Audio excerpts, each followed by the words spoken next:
صباح الخير لكم من أعلى سطح بيت النعم في سلواد، ولكم أجمل تحية. هذا أبو مهند يحييكم، وقد عدنا إلى سلواد والعود أحمد إن شاء الله. هذه الحارة الشمالية من سلواد. هذا تل الراس.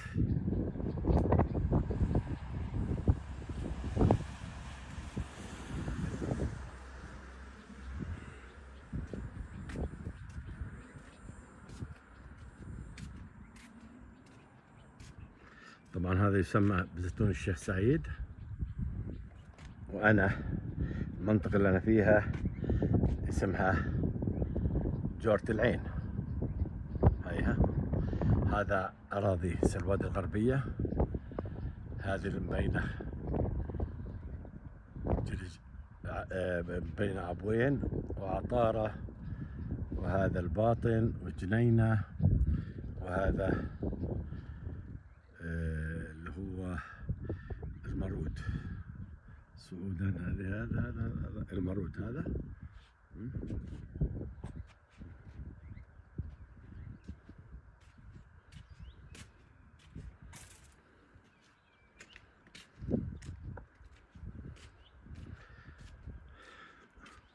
طبعا هذه حديقة منزلي في سلواد.